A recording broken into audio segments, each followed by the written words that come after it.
So isang mapagpalang araw po sa inyong lahat, mga minamahal kong kapatid sa Panginoon. Sa video pong ito, ibabahagi ko po sa inyo ang isa sa mahalagang mensahe po na nais pong ipabatid ng Diyos sa ating lahat. Lalo na po ngayon pong nakikita na po natin ang mga propesiya po sa Biblia na nangyayari na po. At sinasabi po ng Biblia na mangyayari po yung mga bagay na pong ito bago po dumating ang ating Panginoong Jesus. At yung sinasabi po ng Bible na the end of the age. So malapit na po talagang mangyari po. So lately po nangungusap po sa akin ng Panginoon. Kahit ano pong ginagawa ko, parang napakalakas ng conviction ng Panginoon sa akin, ng Holy Spirit sa akin, na ibahagi yung mensahe pong ito, lalong-lalo na po sa panahon natin na malapit na pong dumating ang wakas. So ang pabagat po ng mensaheng ito, mga kapatid, ay this world is not our home. Ang mundong ito po ay hindi natin tahanan. Ang mundo pong ito, isang araw po ay lilisanin po nating lahat. Whether we like it or not po, mga kapatid, ang mundo pong ito po na ating ginagalawan sa kasalukuyang panahon, ito po'y lilisanin natin. Ito po'y iiwanan natin po. Wala po tayong madadala, kahit na isang sentimo, kahit na isang bagay po na meron po tayo ngayon, wala po tayong madadala po. Sisimulan ko po ang mensaheng ito sa pagbabasa po ng talata sa Bible, dito po sa Hebrews chapter 13 verses 14 to 16. Babasahin ko po muna sa wikang Ingles. Sabi po dito, "For here we do not have an enduring city, but we are looking for the city that is to come. Through Jesus, therefore, let us continually offer to God a sacrifice of praise, the fruit of lips that openly profess His name. And do not forget to do good and to share with others, for with such sacrifices, God is pleased." Sa wikang Tagalog naman po, sapagkat hindi rito sa lupa ang tunay na lungsod natin, at ang hinahanap natin ay ang lungsod na darating. Kaya't lagi tayong mag-alay ng papuri bilang handog sa Diyos sa pamamagitan ni Jesus, papuri mula sa ating mga labi na nagpapahayag ng ating pagkilala sa Kanyang pangalan. At huwag nating kaligtaan ang paggawa ng mabuti at ang pagtulong sa kapwa, sapagkat iyan ang alay na kinalulugdan ng Diyos. So purihin po ang pagkakabasa po ng salita po ng Diyos. Again, sinasabi po dun sa verse 14, hindi rito po sa lupa ang tunay na lungsod natin. So unang-una po, ang enduring city po na sinasabi po, talks about our heavenly dwelling, yung tahanan po natin sa langit. So sa nakaraang video po na na-share ko po, sinasabi po sa atin ng Diyos na meron pong buhay na walang hanggan na naghihintay sa mga sumampalataya kay Jesus. So kung ikaw, kapatid, ikaw ay mananampalataya ni Kristo, ikaw, kapatid, ay recipient, ikaw ay tagapagtanggap ng buhay na walang hanggan na ipinangako ng Diyos. So meron pong naghihintay, mga kapatid, sa bawat isa sa atin na sumampalataya kay Jesus, na tahanan sa langit, a heavenly dwelling. The city that is described as a heavenly city, it is a better country for which all believers are longing. So lahat po tayo ay naghihintay po na ma-reveal po ito sa atin. So pangalawa po, ito po ay city or syudad o lungsod na ang Diyos ang may gawa. Hindi po ito ginawa ng kahit sino mang tao, kahit sino mang bilyonaryo, milyonaryo, trilyonaryo sa buong mundo, kahit sino mang mayaman sa mundo po, or kahit sino mang magaling, mahusay na arkitekto. Wala pong ibang gumawa ng lugar na ito, mga kapatid, kundi ang ating Diyos. There's no other architect who built this city for all believers other than our Almighty God. Amen? And then yung pangatlong pagpapakahulugan po nito, mga kapatid, is ito po ay isang lugar na kung saan ito na yung magiging permanente nating tahanan. Ito yung ating magiging permanent residency, permanent address na po natin. Unlike yung makikita natin dito, yung mga lungsod, yung mga address natin dito sa lupa, sa mundo, pwede tayong magpalipat-lipat ng lugar, ng lokasyon, ng tirahan natin, di po ba? Pero po dito po, yung sa ipinangako pong ito na banal na lungsod ng Panginoong Hesus sa atin, ito po ay permanenteng lugar na natin, permanenteng tahanan. In other words, hindi na po tayo magpapalipat-lipat pa. Magsasama-sama na tayo sa buhay na walang hanggang sa lugar na ito na ang Diyos ang siyang may gawa. So yung pangatlo pong kahulugan po or pagpapakahulugan po nitong banal na lungsod na ito mga kapatid ay ito po yung bagong Jerusalem na ipinangako ng Panginoong Jesus sa mga sasampalataya sa Kanya. Ito'y mababasa po natin sa Book of Revelation.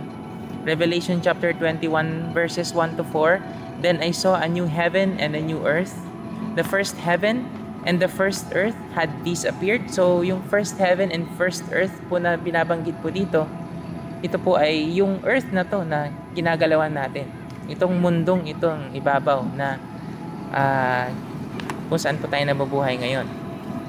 So the first heaven and the first earth had disappeared, and there was no sea anymore. And I saw the holy city, the new Jerusalem, coming down out of heaven from God. So ito po isang propesiya po na isinulat po ni John. It was prepared like a bride dressed for her husband. So kumbaga talagang binihisan talagang pinaganda ng husto ng Panginoon. Kung dito po sa lupa, di po ba, yung mga magigiting nating arkitekto, nagiging magiting silang arkitekto kung sila'y nakagawa talaga ng magagandang mga gusali. Di po ba doon po nakikilala yung mga popular, yung mga sikat na arkitekto kapag sila po'y may mga nagawang mga subdivisions, mga naglalakihang mga gusali. Pero po ang Diyos po mga kapatid, grabe po yung inihanda niya po ang lugar na ito po sa atin na higit pa po sa pinakamagandang obra ng arkitekto dito po na magagawa ng isang arkitektong tao dito po sa lupa. Can you imagine kung ang Diyos po nagawa niya pong sobrang ganda ang buong universe. Ito pong lungsod na ito, banal na lungsod na pinangako sa atin ng Panginoong Jesus. How much more amazing, beautiful this place would be, di po ba? Kaya magalak po tayo. Huwag po tayong mawawala ng pag-asa mga kapatid. Huwag tayong panghihinaan ng loob. Kung tayo man ay napipersecute, kung tinatawanan man tayo ng mundo, iniinsulto tayo dahil sa ating pananampalataya sa Panginoong Jesus, magpatuloy lang po tayo mga kapatid. Dahil alam po natin na ang tumawag po sa atin ay tapat. Ang Panginoong Jesus po ang tumawag sa atin. Tinawag po tayo para mahiwalay sa mundong ito.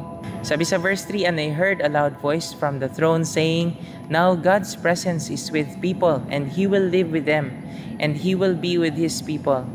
God Himself will be with them, and will be their God. He will wipe away every tear from their eyes, and will be no more death, sadness, crying, or pain, because all the old ways are gone. Grabe. Can you imagine po mga kapatid? Nakaka-excite, nakakapanabig po talagang maranasan po natin lahat ito po na sumasampalataya kay Jesus. Na sa banal na lungsod na ito ng Panginoon ay wala na pong pagtangis, wala nang paghihirap, wala nang pag-iyak, wala nang pagdurusa, wala nang sakit, wala nang kamatayan mga kapatid. At lahat ng luha natin, lahat ng pagpapagal natin sa ating pananampalataya, kung tayo'y manatiling tapat na naglilingkod, nananampalataya sa Panginoong Jesus hanggang wakas, tayo po ay magkakamit ng gantimpala na ito. Na-remind lang ako ng Holy Spirit na yes, although merong ipinangako po ang Panginoon sa atin na lugar na ito na napakaganda, na hindi pa natin nakita, wala pang sino man ang nakakita sa lugar na ito. Pero kung i-describe natin sa ating salita, ito'y higit pa sa napakaganda. Higit pa sa pinakamagandang lugar na makikita natin sa mundong ibabaw na ito. And then yung panghuli po, nakahulugan po na enduring city or lungsod or tunay na lungsod na papupuntahan nating lahat na sumasampalataya sa Panginoong Jesus. Ito po sumisimbolo sa ating pananampalataya. Isa sa mga kaisipan ng mundo po is to see is to believe. Paniniwalaan lang po ng mga taong makamundo ang mga bagay na patungkol sa Diyos kapag nakita na po nila. No wonder po na sinabi ni Jesus dun sa mga taong sumusunod sa Kanya. Sa isang banda po na sinabi ni Jesus na kaya lamang kayo sumusunod sa akin kasi may nakukuha kayo sa akin. So hindi lang po tayo sumusunod sa Panginoon dahil sa meron tayong makukuha in return. kundi sinusunod natin ang Panginoong Jesus. Nananampalataya tayo sa Kanya. Tayo ay umiibig sa Panginoong Jesus. Dahil siya ang pinakagantimpala natin. Siya yung pinaka-reward natin, mga kapatid. Amen? So hindi na tayo katulad ng mga tao makamundo, nagagawa lamang sila ng mabuti dahil merong kapalit. Hindi po, mga kapatid. Alam niyo po, alam ko po na sa atin po bilang mga tunay na mananampalataya ni Kristo, alam ko po na ginagawa po natin ang lahat ng pagsunod, pananampalataya, pagiging masigasig sa pagbabahagi ng salita ng Diyos, pagpipreach ng Word of God, ng Gospel. Ginagawa po natin lahat ng ito dahil sa libreng kaligtasan na binigay sa atin ng Diyos. Hindi po tayo gumagawa dahil may gusto tayong makuha mula sa Panginoon. So I hope na intindihan po natin, mga kapatid. Mahal natin ang Diyos dahil siya ang unang nagmahal sa atin. Amen? So sabi naman po sa Hebreo chapter 11 verses 8 to 10, by faith Abraham, when called to go to a place he would later receive as his inheritance, obeyed and went. So gaya po ni Abraham po, manampalataya po tayo na bago pa man niya makita yung ipinangako ng Diyos sa kanya, siya ay sumunod na. Alam niya na pagdating niya doon sa bundok, mayroong ipoprovide ang Diyos. At yun nga, nag-provide po ang Diyos, di po ba? Nag-provide ang Diyos ng kakatay niya para yun yung iaalay niya sa halip na yung kanyang anak. So, ano po yung dapat natin gawin, mga kapatid, habang tayo ay nandito sa mundong ibabaw? Ayan, meron pong 3 bagay ako pong ibabahagi sa atin kung ano po yung mga dapat nating gawin habang tayo po ay nandito sa mundong ibabaw. Unang-una po, alam po natin na lahat po tayo ay dumadaan sa samot-saring mga paghihirap, di po ba? Sino po sa atin dito yung magsasabi na, hindi ako naghihirap? Alam niyo po, kahit na po yung mga taong mayaman, yung may kaya sa buhay, maging sila din po, mga kapatid, ay meron din pong kani-kanyang mga pinagdadaan ng problema at mga pagsubok o suliranin sa buhay. So, bibigyan ko po kayo ng mga halimbawa o mga listahan po ng mga paghihirap po na lahat po tayo, kahit mayaman ka man o mahirap ka man, simpleng tao ka man o tinitingala ka man ng maraming tao, kung sino ka mang prominenteng tao, lahat po tayo ay nakakaranas ng paghihirap na ito. So, isa na po riyan ay ang mga sakit at karamdaman, mga kapatid. Sino po ba dito yung hindi nagkakasakit? Lahat tayo po ay nagkakasakit, di po ba? Kawalan. Amen?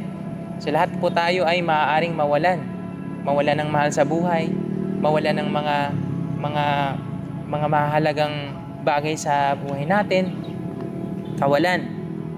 Sa paghihirap na lahat tayo, walang excuse.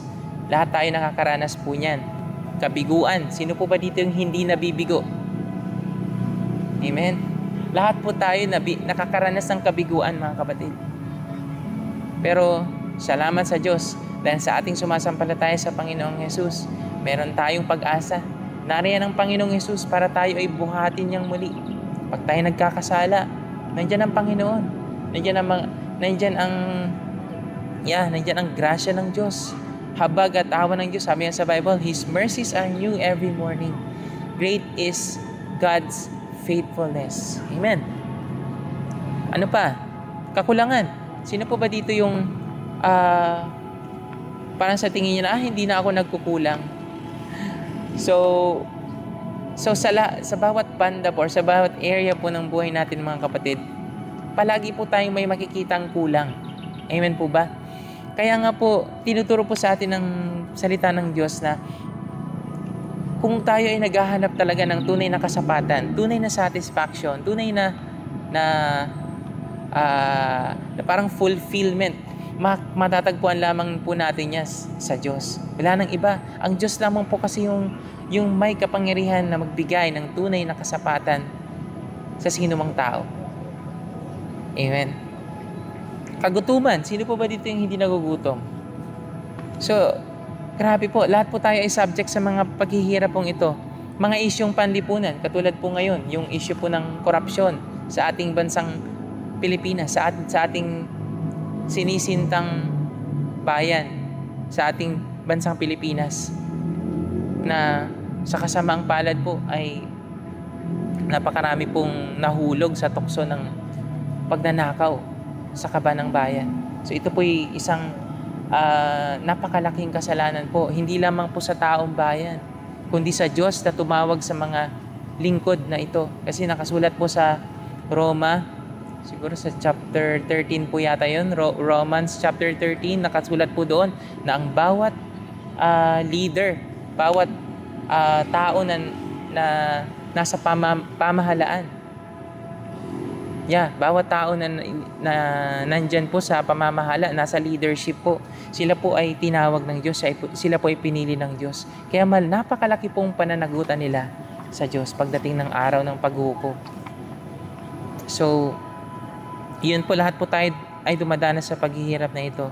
Maging yung mga personal conflicts natin, yung mga hindi pagkakasundo sa mga relasyon natin sa bawat isa, hindi pagkakasundo sa kapitbahay, hindi pagkakasundo ng mga kamag-anak, hindi pagkakasundo ng mga magkatrabaho, mag-asawa, magkakapatid, mag-ama, mag-ina, yung mga hindi natin pagkakasundo po, isa po yan sa paghihirap na lahat po tayo ay nagdurusa.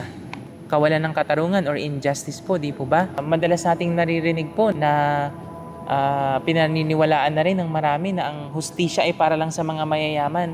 Nakakalungkot man pong sabihin po ang bagay na yan, pero di po ba parang totoo na rin po. Yes, mahirap pong tanggapin po yan, na parang kapag yung mahirap na nagnakaw ng isang parang sila yung nakukulong, tapos yung mga mayayaman parang nagnakaw ng 1 milyon, pero nakikita mo na nandun, hindi nakakulong. So yun po yung isang katotohanan na nakakalungkot po, na wala pong hustisya po talaga dito po sa ating mundong ibabaw.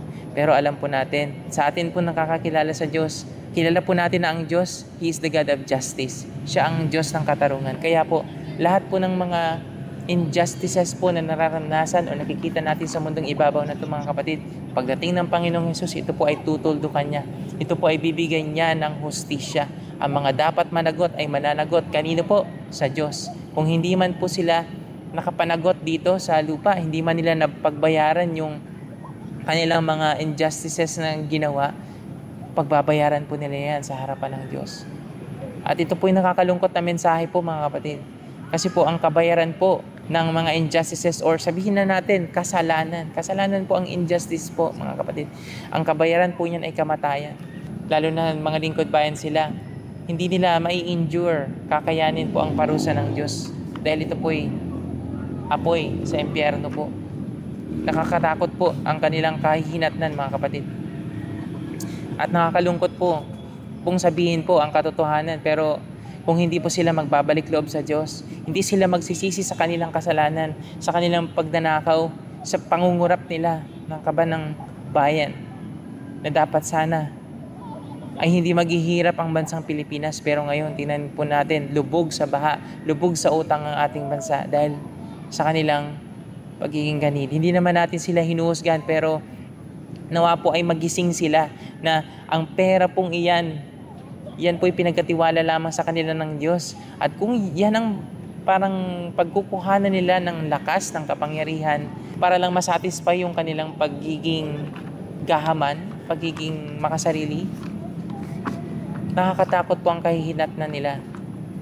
Kaya kayo po, kung ikaw nakapanood nito ay isa kang lingkod ng Panginoon at ikaw ay nakagawa ng pagnanakaw, kumuha ka or nangurakot ka ng pondo ng bayan, magsisi ka na, kapatid, at aminin mo sa taong bayan, sa tao at sa Diyos, aminin mo ang iyong pagkakasala, at ikaw ay patatawarin, at ikaw ay kalulugdan, ikaw ay kahahabagan ng mga tao, kahahabagan ka rin ng Diyos. Kasi naniniwala po ako na ang Diyos po talaga ay sobrang napakamahabagin niya. Kahit ano man po yung nagawa nating kasalanan, nagkasala tayo sa kapwa natin, or yung mga kasalanan na nagagawa natin mismo sa sarili natin, I believe po na ang Diyos po kaya pong patawarin lahat yan. Huwag naman po tayong magkakasala sa banal na spirito, kasi ibang usapan na po yun. Amen? So, ano pa po yung mga paghihirap na nararanasan natin? Pakikibaka sa buhay. Araw-araw tayo nagtatrabaho sa kakarampot na sahod. isa din po sa tinuturo ng Diyos sa atin is maging grateful tayo sa kung ano man yung binibigay ng Diyos sa atin. Maliit man yan o malaki. Maliit man sahod natin, malaki man sahod natin. Kailangan maging grateful tayo sa mga bagay na yan. Dahil yan po ay blessing ng Diyos. Gaya po sa akin po, sa pamilya ko po, ako lang po yung may trabaho as a private school teacher. Alam naman po ng lahat ng private school teacher ay hindi kumikita ng malaki. Sapat lang. Maraming times na nagkukulang, pero I am grateful dahil hindi kami pinababayaan ng Diyos. Amen po. Purihin ang Diyos. Isa pang paghihirap mga kapatid ay ang ating pagtanda, kamatayan, kalungkutan, pagdadalamhati natin sa mga hindi natin nakamit sa buhay, yung mga pagsisisi natin sa mga maling desisyon natin. Karamihan po sa mga paghihirap na ito mga kapatid ay dulot ng ating kasalanan. So, wag po natin kalilimutan mga kapatid. Hindi natin pwedeng isisi sa kung sino-sino man, kaya ako naghihirap ganito, ganyan. Hindi tayo dapat mamuhay sa paninisi or pagtuturo. Kasi siya, kaya ako ganito kasi dahil sa kanya. Hindi ako magiging ganito kung hindi dahil sa kanya. Iwasan po natin mga kapatid yung ganong kaisipan na parang meron tayong pinagbubuntuhan or pinaguhugutan ng ating galit, ng ating tampo or hatred at sinisisi natin siya or yung bagay nito kung kaya tayo naghihirap. So, hindi tayo dapat mamuhay sa ganun mga kapatid. Sabi po sa Romans 8:18, I consider that our present sufferings are not worth comparing with the glory that will be revealed to us. So mga kapatid, meron pong kaluwalhatian na paparating sa atin. Ito po yung pangako ng Diyos sa buhay na walang hanggan, sa langit na siyang may gawa. Yung mga sufferings natin, paghihirap natin sa kasalukuyan, mga kapatid, hindi po ito ikukumpara sa pagandahan ng pangako ng Diyos na inihanda niya para sa atin. Colossians chapter 3 verse 2, set your minds on things above, not on earthly things. Ituon daw po natin yung ating mga puso at isipan sa mga bagay na makalangit, hindi sa mga bagay na makalupa. And gaya ng sinabi ko po kanina, there is nothing on this earth, on this world that will ever satisfy us, only Jesus. Ang mga bagay na panlangit ang isaisip natin at hindi ang mga bagay na panlupa. Amen po. So pangalawang bagay po mga kapatid na nais ko pong ibahagi, habang tayo po ay nandito sa mundo at nakikita na natin na malapit na ang wakas, is yung mga alalahanin or the cares of this world.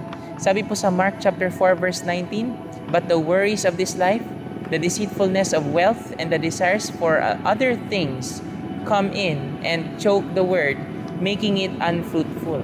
So, ang mga alalahanin po sa mundo mga kapatid, isa po ito sa dapat na bantayin natin bilang mga Kristiyano po, na hindi po dapat tayo madadaig ng alalahanin.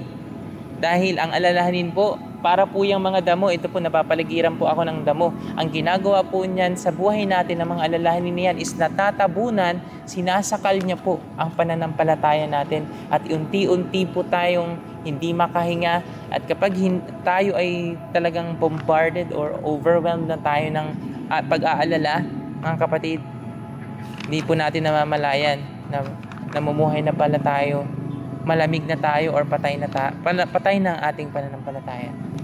So kung tayo po ay nag-aalala sa mga sandaling ito mga kapatid, lumapit po tayo sa Diyos. Manalangin tayo, sinasabi sa Philippians chapter 4, 6-7, huwag kayong mabalisa tungkol sa anumang bagay. Sa halip, hingin ninyo sa Diyos ang lahat ng inyong kailangan sa pamamagitan ng panalangin may pasasalamat. At ang kapayapaan ng Diyos na hindi kayang maunawaan ng tao, ang siya mag-iingat sa inyong puso at pag-iisip dahil sa inyong pagkikipag-isa kay Kristo Jesus. So tayo po ng mga believers si Jesus, maa-avail po natin ang kapayapaan. Magiging panatag po yung mga gumagambala sa ating isipan, yung mga alalahanin. Kapag po tayo nabibigatan, anong sinabi ni Jesus? Come to me. Matthew 11:28. All you who are weary and heavy laden, and I will give you rest. Take my yoke upon you, for my yoke is easy and my burden is light. Sabi ng Panginoon, ang kanyang pamatok ay magaan. Alam ko po na lahat po tayo subject po sa pag-aalala. Maging ako din po mga kapatid. Actually ngayon, meron po akong pinagdadaanan. Kami, matinding pagsubok, problema sa finances namin. Pero hindi po ako, lagi po ako nagpipray at nananalangin na ang kapayapaan ni Lord ang siyang puno sa akin. So, Panginoon, medyo umuulan or nagdidrizzle na rin po. Kailangan ko na pong umalis. So, mag-pray muna tayo. Panginoon, maraming salamat sa hapong ito, sa aking mga kapatid na nakikinig ng sa mensaheng ito. Panginoon, pagpalain niyo po sila. Pawiin niyo po ang kanilang mga pag-aalala, ang kanilang mga takot, pangamba, ang kanilang mga uncertainties, Panginoon. Lord, kung meron man po dito na namumuhay pa sa kasalanan, Panginoon, ipakita niyo po sa kanya ang kasalanan ito, Lord. Sa pangalan ni Jesus, patawarin niyo po siya, i-convict niyo po siya, Lord, ng iyong banal na Espiritu, Panginoon, na po, siya po ay magre-repent, tatalikod sa kasalanan ito at i-renounce siya po ito. Sa pangalan ni Jesus, bigyan niyo po ang bawat mananampalataya na nakikinig ng mensaheng ito ng kapangyarihan ng banal na Espiritu at ang iyong salita ay maitatanim sa puso nila, Panginoon, at ito po hindi maaagaw ni Satanas. Ito po ay siniselyuhan ko ng banal na dugo at ng iyong banal na Espiritu sa pangalan ni Jesus. Amen. So, panghuli pong paalala mga kapatid, bago po ako umalis at medyo umuulan na. Ang kasalanan po na mabilis pumulupot po sa ating buhay po at mabilis po tayong matalisod mga kapatid, mag-iingat po tayo. So, alam naman po natin kung kasalanan po o hindi po, di ba? Isa-isahin ko po. Sabi sa Galatians chapter 5:19, the acts of the flesh are obvious, pakikiapid, or sexual immorality, impurity, kahalayan, debauchery, or kalaswaan.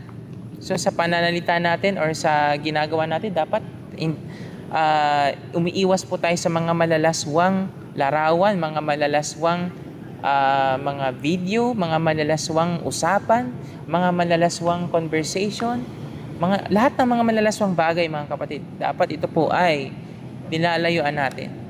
Di po natin ipinapamuhay sa ating buhay, sa ating sarili. Idolatry or pagsamba sa Diyos-Diyosan. Ang witchcraft, pangkukulam, hatred or pagkapuot. Sabi sa 1 John chapter 3 verse 15, whoever hates his brother is a murderer. Sino man daw ang namumuhi sa kanyang kapatid ay ang tingin ng Diyos sa kanya ay mamamatay tao. Discord or pag-aaway-away. Naalala ko lang yung parang social media site ngayon na Discord.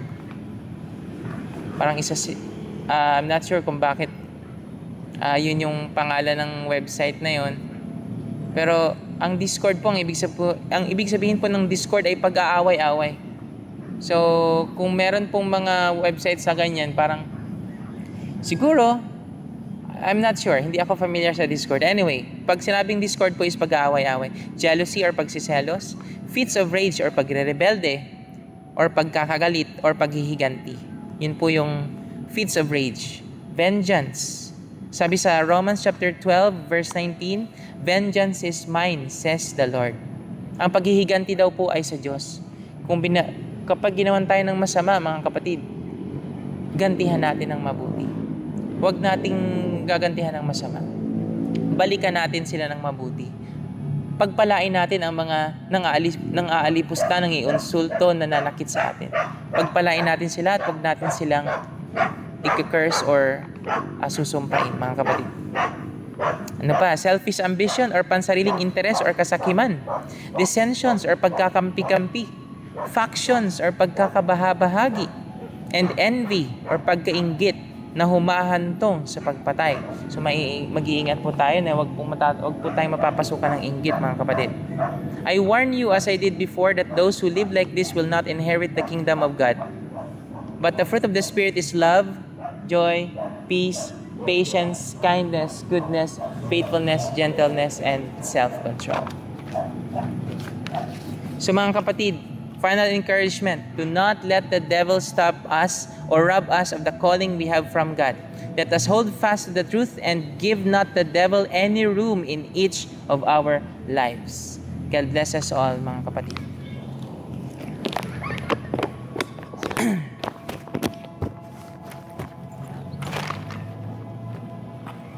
Yeah, let's go.